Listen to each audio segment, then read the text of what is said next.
many turns, and these guys, they've had their fair shots at making it earlier. It's going to come down to this. RecoN, second time in a row, find himself in the finals with a slot on the line in the BO7. Garnath, a unexpected appearance here, but definitely making a fair argument for why he should be going to Heidelberg. For sure he does. He has dominated the brackets yesterday, and he is the type of person that we talked about so much prior to the last chance qualifiers, that anyone can still make it. Even if you didn't touch the weekly events before, the monthly events before, dare I say, even if you didn't practice much for the entire thing altogether before, you still have a chance here in the last chance qualifiers, and he showcases that. He has been playing in the weeklies and the monthlies even, but with very limited success. But he has buffed himself up for this weekend, and now he's playing his best, dominated his spot of the bracket, now he's here in the finals. Absolutely. To his credit, he crept up in the rankings, right? Because he was in the monthly, the final monthly. So he wasn't completely out of left field. It wasn't like your Numadan factor, right? Where this guy has been completely unheard of. He hasn't been getting, like, you know, regular consistent performances across the way and comes in last second. Garnath has always been lingering there. Of course, in the monthly, he got taken out by the same person that took out RecoN. Sort of was able to annihilate both these guys. Coincidence they're both now in the finals? I think not. Indeed, and as much as we talked about Garnath just kicking the door in and getting here to the finals in this last chance qualifiers, RecoN, he has been playing in every single monthly. He has had some good weekly performances as well, but so far the opportunity for him to qualify evaded him, and now there's only one spot left. And if Garnath pulls an upset over here against RecoN, which is a realistic possibility, let's be honest, then RecoN could miss out on the event altogether, which would be kind of a heartbreaker for someone that for a long time was considered a reasonable candidate to qualify. It'd be a heartbreaker. It's been a heartbreaker for so many. There's about a bunch of fan favorites that didn't make it through. People like Donati also come to mind. Koinu, I think, was really rising in stocks in a lot of people's eyes. Kyo, Zerton, of course, we just saw lose out on his final shot at slot. By the way, another interesting detail on that sort of train. Feels like I'm fanboying the Swede, but hear me out. He 3-1 Garnath. He 4-1'd RecoN. He also 3-1 Zerton in that monthly. So he took out 3 of the 4 players we've seen in the last chance qualifiers finals. That's how brutal and that's how tight things can get. It's crazy, right? And I think it speaks a lot about Garnath's underestimated skill. That is the fact that he could also take away a game from Sorov, just like RecoN did. It's not like he got smacked in the face entirely by him. He was relatively competitive against a player that managed to qualify in the last monthly. And now focusing on what's going to happen in this matchup, because if history repeats itself, if you recall that series between RecoN and Sorov, RecoN kind of played a weird deli. Like, I can't think of any, like, I think he'd agree it was a weird deli. He didn't go for mid-map aggression control. He just condensed himself and tried to kind of boom up. And it was because Garnath, well, not Garnath in that situation, sort of, as the HRE, spammed the crap out of early men-at-arms to control mid-map, something that the deli can't really combat. Curious to see if Garnath is going to try to replicate that build that we saw from Sorov just the other weekend. Yeah, his Aken Chapel spot is going to be very well set up for that. Look at that beautiful location out there, boosting lumberjacks, gold miners, and the villagers under TC as well. And as you said, he has had the time to scout his opponent. He has had the time to study that build, and he has seen that it works really well against Delhi and RecoN. So wouldn't be unprecedented for him to do so, especially because if he plays meta, you would think RecoN has the upper hand in this set. So you would expect Garnath to go for a little bit more off-meta builds, a little bit more aggressive builds, possibly high upside builds, because for him, he doesn't want this set to go to 7 games. He wants this done, and he wants this done quick. Here's an interesting thought for you, actually. I don't think, like, I think HRE players, if they go boar, it's the most, pointless thing ever. It's actually less value than being on cheap at home. Interesting thought, right? Because I just realized, like, think of the sheep gathering, right? Like, you get an extra 40%, which puts you vastly above boar. And the other thing that I think is always important for HRE players and why they always play condensed is you don't want to walk anywhere. Yep, because for sure. idle time hurts you more than any other civ in the game.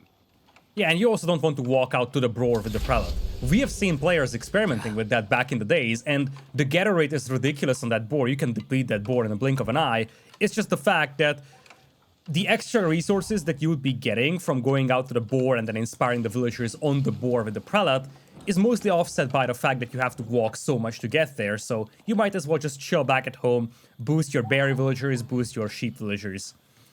It's not just that you have to walk all the way out there, because you just hit it on the head. You deplete the ball quickly, and then you have to walk somewhere else. It's even more idle time, and that's made even worse by the fact that most HRE players don't get wheelbarrow until much later. Interesting detail in this game, though. Garnath has gone for, I'd say, quite an early wheelbarrow here. Most HRE players don't even bother with this. Yeah, and there's the barracks coming out here. He's got a pretty decent stockpile of resources, and normally you look at those resources and you say, oh yeah, it's an easy, fast caster for the HRE. But as you said, this time around, this could be completely different. Could be for men-at-arms. Opening from RecoN is going to be with horsemen, but that's no big deal. And there is the second barracks indeed. Garnath going aggressive in feudal.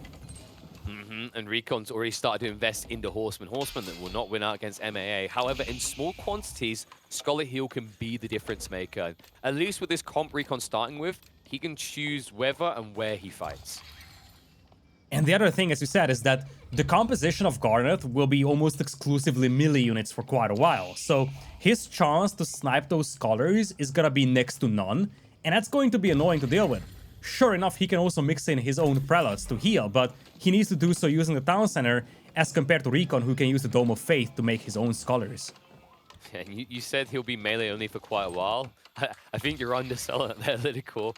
HRE are almost always melee only. In fact, the only HRE player in these finals I've seen in the monthlies and this that went range units was Magic in the September monthlies, and it didn't work out well for him.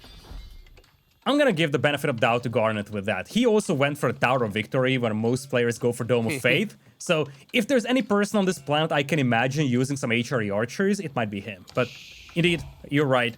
It's likely gonna be an infantry-based composition. Probably not even much cavalry here in feudal. Oh, this is actually annoying. Oh, this is actually a good start for RecoN here, because there's enough horsemen here to snipe out some MAA. Garnath jumped the gun. He's only got 4 MAA.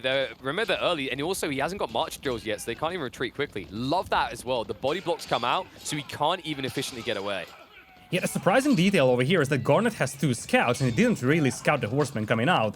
If he did, he would already have at least 1 or 2 spearmen working right now. He's giving some freebies here to the opponent. 1 man-at-arm already going down, and those are pricey units here for Feudal Age. Yeah, and you can see, it looks like RecoN is panic overreacting to try and get in there. It's important he does, because Garnath could, in theory, get a prelate and heal this off. There's an argument that at a certain point, just buying 1 extra prelate is worth it to offset the damage done. In fact, if he wants to be min-maxy about this, you can pull the prelate out and heal and keep garrisoning back in without losing the inspiration.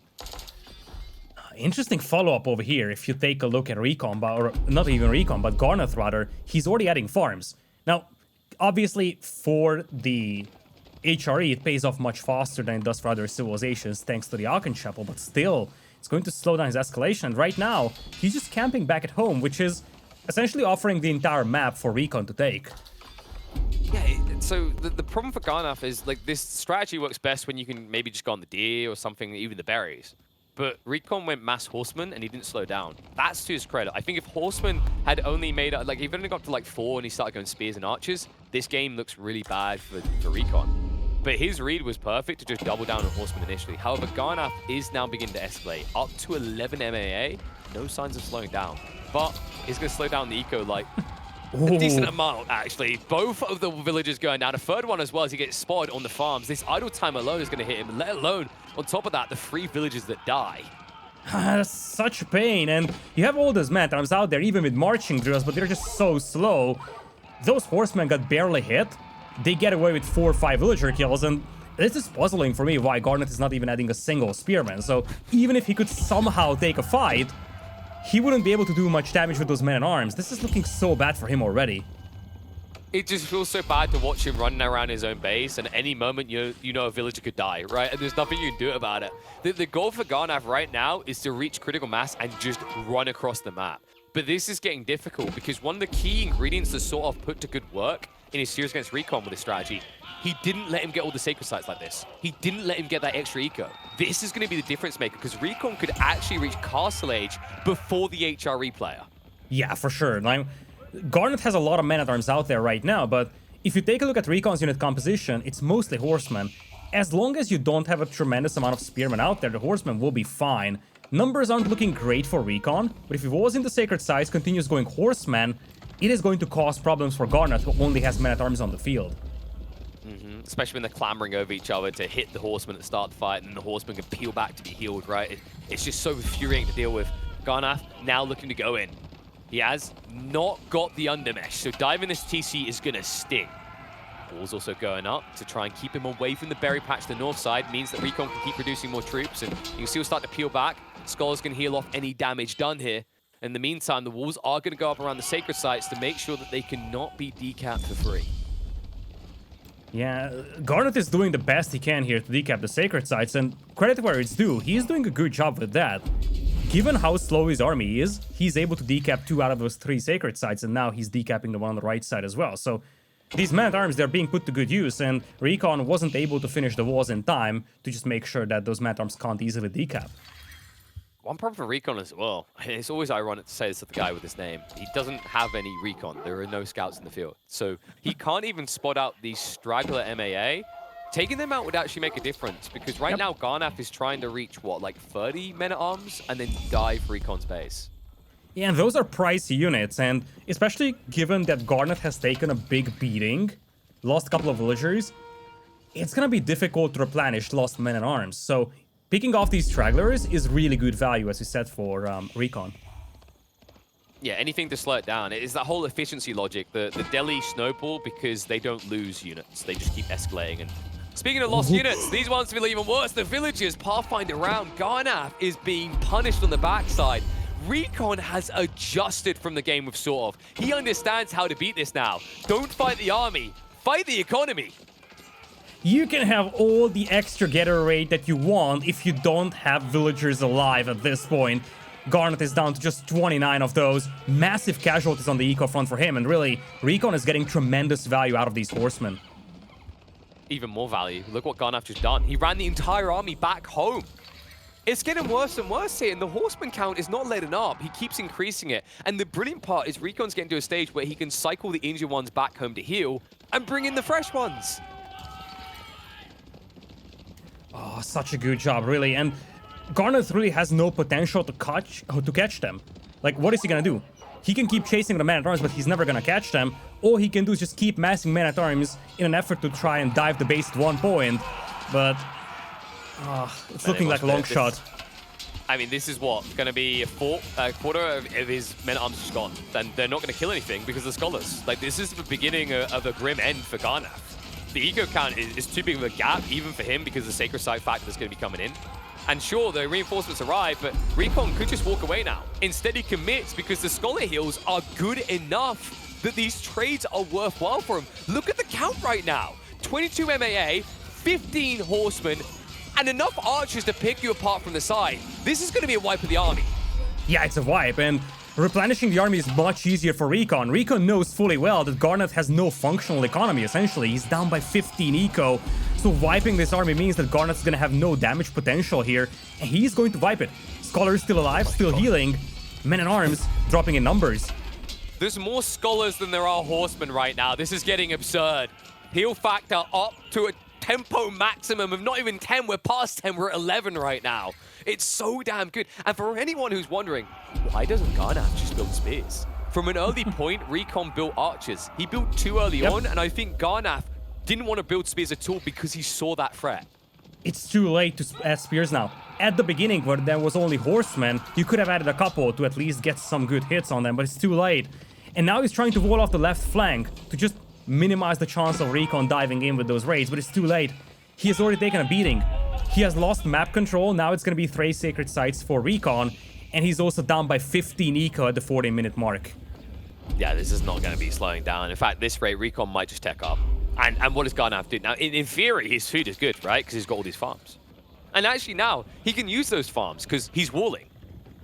Or is he? Is he walling quick enough? Because there's a raid coming on the south side. In comparison to this raid, like, yeah, you idle a little bit eco, but this is going to break through. And when it does, who guards the workers? Do they guard themselves? Because they don't do that very well.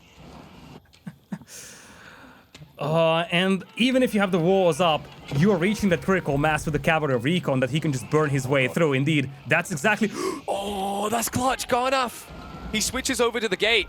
That takes a lot of damage in the build-up, but the key detail is there that the fire was too big for him to repair off. Yep. Wait, no, he's distracted. Is it gonna? It's gonna set fire again. The men-at-arms are coming around, but this means you're discombobulated, right? So if RecoN regroups in the center, he can kill you there. And also, he's now teching up. Oh my It's the idle time too. You just idled 3 villagers for a solid 30 seconds. And RecoN behind this one, he's going up to Castle Age. He still has a couple of horsemen inside the base of Garnath, keeping the southern walls open. RecoN is more than happy with this. He has done way more damage than he could have hoped for. The Delhi are teching up ahead of the HRE by probably an extra 3 minutes. How often did you get to say that in a cast? Not frequently, that's for sure. Now, credit where it's due, Garnath still has 30 men-at-arms, but the moment RecoN reaches Castle Age, they'll be obsolete. Just a handful of crossbows will wipe them out. Dare I say, the cavalry mass for RecoN might be sufficient to take them down to low enough numbers for RecoN to ignore them. I think they're just honestly, men-at-arms, this has always been the issue, how slow they are, even for the HRE. These are not men-at-arms, these are men-at-armless. They do no harm to anyone. Because of the product factor, because of the scholar factor, rather. And the fact that they're up against horsemen, they can never get a desirable fight against. Kind of lash towards the base, but not quick enough. Tech up's almost complete. Garnath is about to be on the clock, and tick-tock, it will go fast. Not a sacred site timer, but a win condition timer, because those tech ups will kick in fast for RecoN. And I just don't see the victory condition right now for Garnath. He might try to rush his way up to Castle Age, but do keep in mind that his eco is still rather feeble. And the moment he thinks about Castle Age, RecoN is just going to overrun him with crossbows, potentially elephants, lancers, men-at-arms, you name it. Yeah, and he's stockpiling them now. Crossbows, men-at-arms, as you just called out. Villages are at least going to be assaulted, but you got to be careful because you can be wrapped around here. You can be cut off. In fact, I don't think this is the fight that Garnath wants to take, but he has no choice. If he runs away, he's definitely losing. And look at the waving arms. All the scholars going, hello! Do damage, I dare you, you can't! And what makes it worse is RecoN has 15 scholars. If you don't assault him, he garrisons in mosques and gets all these unlocks quicker. Or he just marches straight towards your base and forces you to fight. Here we go, he has to go for flash. And you know, this is about to cripple him. Garnath is teching up, but the entire army is going to be dead by the time you're teched up. So what was the point in this? Oh, you have to sacrifice the entire army out there, and yes, you're going to reach Castle Age, but if you look at the economies, it's a 12 lead for RecoN. He's going to have the relics, he has the sacred sites, but above all, he has the standing army, and he's just going to blast his way through your walls and then wipe out your entire eco. Watching this is like watching Team Fortress 2, when gun is not as strong as heal, right? You just got the medic behind the tank, and it just does nothing, and that's how it feels right now. Units that shouldn't win in a 1v1 are because of the power of the Delhi being utilized correctly, and RecoN is surging forward. Like you mentioned, he can just dive towards the base. He's already picking up relics as well, so that recovery point for Garnath is quickly disappearing, even more so when you consider, how does he go out and get these relics when all he has is men-at-arms? He's not gonna get any of those relics out there. He's desperately trying to just replicate what his opponent is doing with the healing, but to no avail. RecoN is going to take game number 1. Garnath tried to pull the trigger strat here with the men-at-arms, but ReCon's response, swift, confident, and efficient, takes game number 1. Fool me once, shame on me. Fool me twice, says no, RecoN. This strategy ended him in game 1 of the last finals. It will not work again. Garnath, you better have some more tricks, ones of your own, not that you've replicated from sort of, because you're going to need them if you want to slow down RecoN.